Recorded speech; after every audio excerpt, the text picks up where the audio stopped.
Друзья, смотрите, в каком районе я.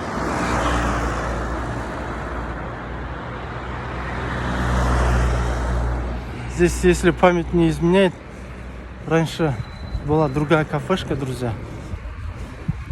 Вот. Друзья, в общем, что я хотел сказать. То, что вы иногда пишете в комментариях. Вот сегодня снега нету там. Или, например, другая погода.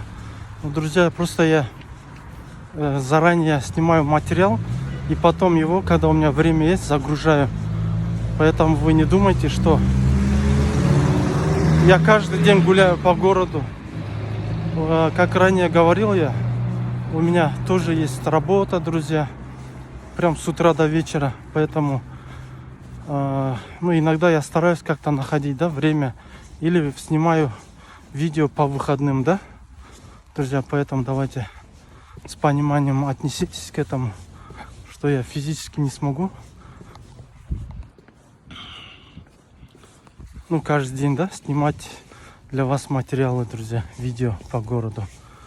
Как я ранее говорил, это требует времени, это требует ресурсов, расходов, да, друзья.